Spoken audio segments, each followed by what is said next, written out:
kafe aja kali ya? Di kafe harus banget kau. Sekalian bukber kali ya.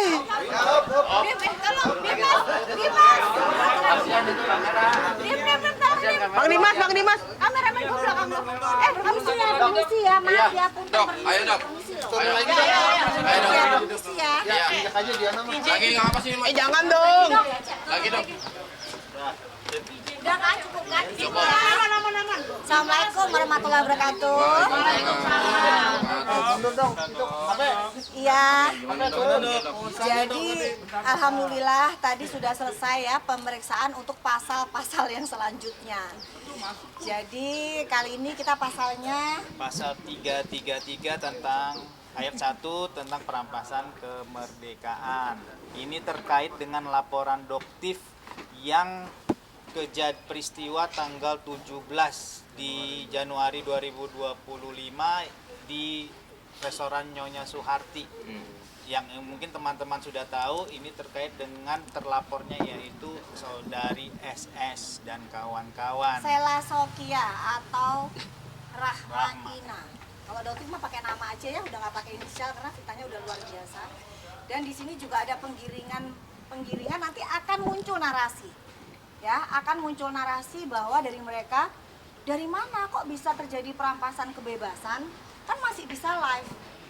Jadi di sini Doktif tekankan itu adalah konteks yang berbeda. 2 kali kebebasan Doktif dirampas. Pada saat yang pertama, pada saat Doktif tidak bisa keluar dari rumah makan tersebut. Dari dalam restoran. Dari dalam restoran. Ya, itu sudah jelas, kalian semua bisa melihat. Kita punya semua bukti CCTV-nya bahwa pintu restoran itu ditutup oleh mereka, oleh oknum yang mengaku seorang polisi. Ya, di dalam, ternyata di luar dia berganti profesi menjadi seorang TNI. Faisal yang diakui oleh seorang Sela Sokia dengan nama panggungnya dan nama aslinya itu adalah Rahma. Siapa? Ina, ya. Itu adalah ajudannya. Yang ingin saya tanyakan ke publik, apakah jabatan seorang Sela Sokia sehingga dia bisa mendapatkan ajudan seorang polisi, anggota BRIMOB dengan nama Faisal? Itu yang sampai saat ini tidak terungkap ke publik. Beritanya tenggelam oleh kasus penggiringan opini dari akun-akun bodong, akun-akun bayaran mereka yang jelas Doktif sudah punya buktinya di sini. Dan sepertinya akun-akun itu sekarang sudah mulai tumbang. Ya, jadi penggiringan opini mereka dengan membayar akun-akun tersebut dari yang sekian juta sampai 3 digit. Ya, itu semua ada buktinya. Jadi untuk gerombolan sirkus ini, ya, Doktif tekankan lagi, hati-hati. Ketakutan kalian sudah sangat-sangat Doktif rasakan. Sudah kita semua sudah rasakan, bukan Doktif, semua masyarakat. Ya, jadi kalian sudah mulai melakukan penggiringan opini untuk menjatuhkan kredibilitas Doktif. Dan untuk lawyer dari AS ya, juga lawyer dari RG yang ngotot banget, getol banget untuk menjadikan kita, Dr. Oki ataupun Doktif tersangka. Kan kalian sudah melaporkan, menyerahkan laporan kalian ke aparat penegak hukum. Dan aparat penegak hukum penyidik sudah bekerja keras. Kenapa kok kalian kok getol banget? Kalau tidak ada bukti-bukti yang mengaitkan Doktif, kenapa harus Doktif terkait dengan itu semua? Berarti kalian dong nggak percaya dengan kinerja dari kepolisian, betul nggak Pak Bang Caca? Kenapa? Karena kalian begitu bencinya dengan Doktif yang begitu lantang membuka kebohongan kalian ini. Stop sudah ya. Kalian para mafia-mafia skincare ini stop melakukan kebohongan publik. Dan nanti akan ada lagi, satu lagi kebohongan dari owner flexing yang akan Doktif bongkar ke hadapan kalian. Tunggu aja, insya Allah minggu ini akan terbongkar kembali. Jadi Doktif tidak akan bisa dibongkar. Dok, tadi di dalam diperiksa bawa bukti apa lagi? Bukti baru apa lagi? Buktinya ya bukti-bukti dari rekaman, ya bukti semua rekaman yang bisa dilihat oleh teman-teman semua masyarakat yang udah jutaan. Dan di sini juga Doktif mohon sekali pengawalan dari Bapak Listio sebagai Bapak Kapolri. Di sini sudah sangat terang benderang seperti kayak apa ya, dugaan-dugaannya bahwa permainan dari konglomerasi skincare ini luar biasa, sudah mulai mengotak-atik teman-teman kita di aparat penegak hukum ini dugaannya. Karena kok kayaknya kok cepat banget ya gitu. Sedangkan prosesnya Doktif ini kok agak lambat karena apa? Gitu. Doktif sih berharap memang karena mereka bekerja, cuman karena butuh saksi-saksi yang panjang ya guys ya. Jadi kemarin sudah kalian ketahui lihat bahwa beberapa seperti Sela Sokia, Arif Afanda, Hardi Rukmana, siapa lagi itu? Fitra suaminya, terus siapa lagi 5 itu ya? Siapa Irfan yang diakui oleh Sela sebagai manajer. Itu mereka ngamuk-ngamuk ya. Irfan ngamuk, mungkin karena omsetnya juga turun, jadi marah banget sama Doktif ya. Untuk Irfan ya, kan kamu yang bilang mengata-ngatain Doktif pada saat tutup pintu mobil, itu kamu ya, Irfan ya. Jadi kamu yang mengata-ngatain Doktif, itu pun sudah Doktif laporkan. Ada lagi guys, 5 lagi dipanggil lagi. Tambahan 5 lagi. Jadi itu yang mungkin membuat lama. Jadi Doktif sih berpikirnya ingin positif ya, karena banyak saksi yang akan dijadikan tersangka ke depannya. Gitu. Jadi mereka sekarang sangat-sangat panik.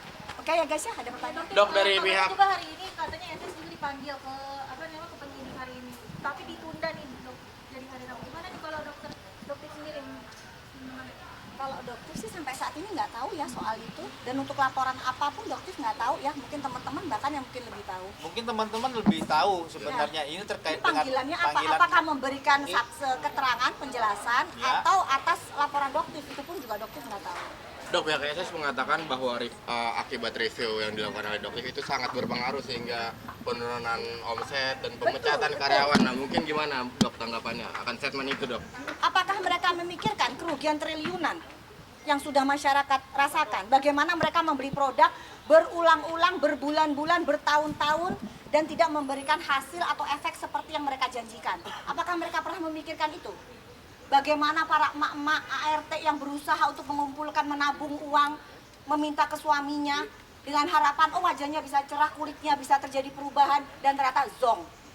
Dan apa yang penjual lakukan? Mereka bilang, oh itu belum ada hasil karena baru 1 pot. Mereka beli 2 pot, 3 pot, 4 pot. Tetapi itu semua hanya bentuk penipuan ke masyarakat. Seharusnya yang dilakukan adalah perbaikan. Seperti yang misalnya terjadi di kasus Dr. Angel. Mereka melakukan perbaikan kok, mereka membuang, menarik, gitu, menghancurkan, dan mereka memproduksi yang baru. Dan sekarang gimana? Omsetnya membludak, gitu. Jadi tujuannya Doktif cuma satu, perbaikan. Jangan ada masyarakat lagi yang tertipu. Proses ini sudah terjadi bertahun-tahun guys. Masyarakat ini sudah dibodohin bertahun-tahun, gitu. Mau sampai kapan? Gitu ya. Doktif muncul dengan segala resikonya. Mungkin ya ada yang sekarang tergiring opini, silahkan. Penyidik akan membuktikan. Tapi dengan dilaporin seperti ini bakal tetap nge-review produk skincare yang lain nggak, Dok, mungkin? Tetap, bahkan tadi Doktif juga sempat konsultasi juga, apalagi untuk produk-produk yang tidak memiliki izin edar Badan POM, atau yang dengan jelas Doktif pada saat melakukan uji lab positif mengandung merkuri, itu pasti Doktif akan lantang bicara. Dan apa akibatnya? Pasti bakalan ada buzzer-buzzer yang lebih gencar menyerang Doktif, karena mereka tidak ingin penjualan merkuri mereka, skincare mereka yang berbahaya, menjadi tidak laku. Berarti benar-benar mau memberantas mafia skincare atau gimana sih mungkin, Dok? Banget, itu memang tujuan dari awal dan akan tetap terus Doktif lakukan.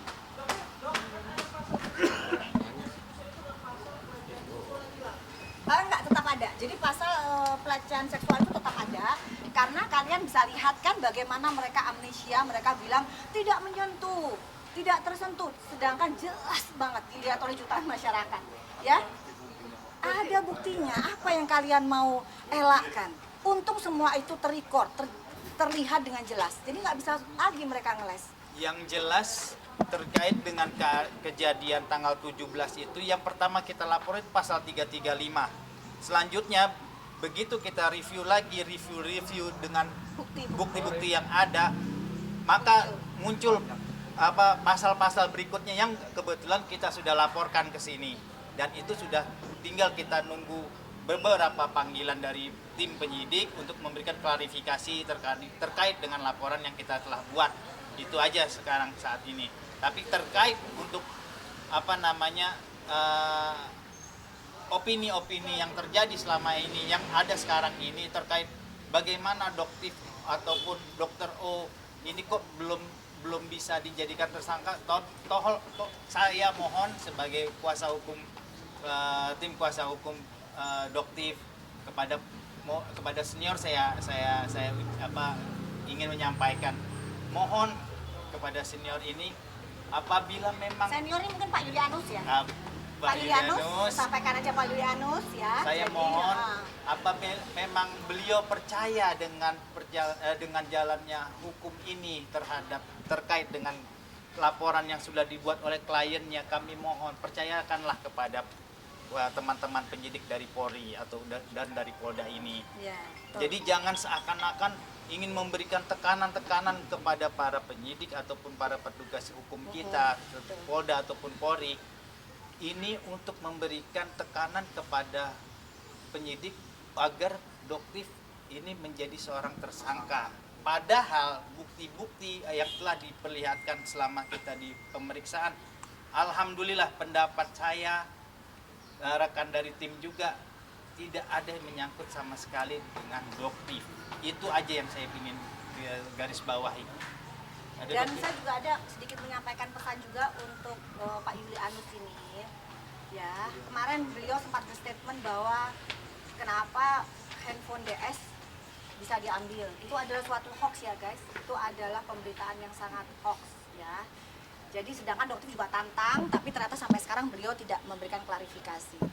Ya, jadi dan untuk kasus yang dari AS, jadi Doktif jelasin ya di sini ya kenapa Doktif dilaporkan oleh AS ya. Mungkin teman-teman pada belum tahu. Jadi Doktif aja jelasin. Jadi begini guys.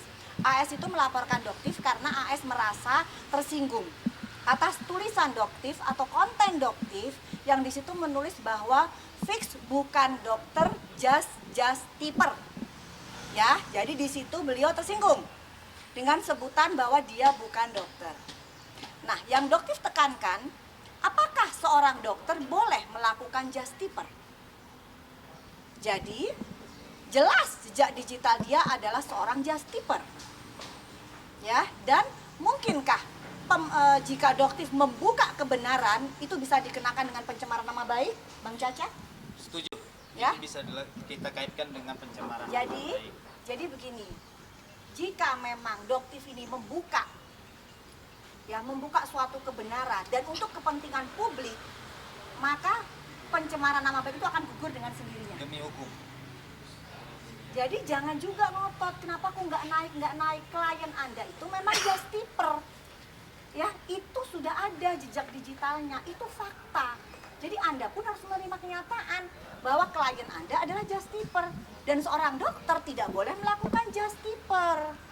Gitu. Itulah makanya. Jadi nanti kan juga prosesnya kan ada yang namanya saksi ahli juga ya. Betul. Jadi kalau misalnya kasusnya pun tidak akan naik, ya harus diterima dengan lapang dada.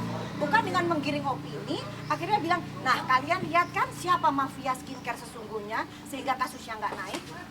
Maaf ya Allah. Jadi yang Doktif sayangkan Anda ini adalah seorang lawyer, bahkan senior ya, senior Bang Caca ya. Tapi kenapa perilaku Anda, perkataan Anda tidak menunjukkan bahwa Anda adalah seorang lawyer yang benar-benar berkualitas? Seperti itu kenapa? Pertanyaannya Doktif. Gitu. Anda memberikan informasi yang sangat menyesatkan. Handphonenya Doktif lah, dibilang Doktif juga diduga mafia, apanya? Itu sudah cukup, jangan menyeret-nyeret opini ke masyarakat, akan kembali ke diri Anda sendiri. Ya, oke? Oke guys ya, makasih ya guys ya. Selamat berpuasa. Terkait ada donatur yang katanya di akun media sosial ada 3 donatur yang memberikan ke Oh, bukan. Di 2 apa 3? Enggak. Ya kalau dari akunnya dari yang diduga akunnya buzzer-nya dari DRL itu ada 2. Ya. Ada 2. Jadi akun dari podcast itu namanya ya, itu akun dari duganya, itu akun dari buzzer-nya DRL. Itu dia nyebutnya MK dan SP. Yang Doktif ingin tanyakan apa hubungannya antara Mahkamah Konstitusi dengan Bang Surya Paloh, di situ dimasukin. Coba dong Doktif mau tanya. Di situ ada tuh MK, SP. Ya, coba Doktif tanya MK itu apa maksudnya? Mahkamah Konstitusi. SP siapa? Bang Surya Paloh, gitu loh. Kalian jangan ngada-ngada deh. Bikin skema ngikut-ngikutin Doktif yang bikin skema tapi ngada-ngada, nggak ada dasarnya. Gitu. Yang dibilang sebagai apa? Pensupport donatur yang sampai 10 ya itu 10 miliar itu kan udah ngada-ngada semua guys, lucu jadi sekarang udah ngada-ngada. Ada lagi DS itu siapa? Bang Denny Sumargo. Bang Denny Sumargo juga ya dibilang ya sebagai micro influencer. Jadi di sini Bang Denny Sumargo tuh bukan micro influencer, beliau tuh mega ya. Terus siapa lagi dibilang VR itu Tevera. Jadi aliran dananya itu ke mereka, ke Tevera lah, ke si dokter Nanang Masrani lah, ke siapa itu Doktif tuh ngakak ngeliatin itu. Maksudnya apa sih kalian semua ini? Gitu loh. Kok bikin skema kok bisa seperti itu? Jadi guys, masyarakat, yuk kita buat bareng-bareng untuk semakin cerdas yuk gitu. Kita lihat fakta ya, bukan giringan opini, bukan hoax. Oke? Udah ya? Makasih ya, makasih. Selamat berpuasa. Udah, makasih saya selesai. Kenapa sudah tidak menggunakan topeng lagi? Masih, cuman kan tadi kan dari masa dari ini mau pakai ini aja. Nanti kalau gua pakai topeng bikin topeng lagi ya. Ganti-gantian biar nggak bosen kita ya. Oke, yuk, udah yuk. Udah ya. Banyak yang live, yuk. Udah ya. Belum sih dok. Udah cukup. Dok, terkait dari kasus pokoknya itu kabarnya dokter terseret gimana? Cepat, kejar.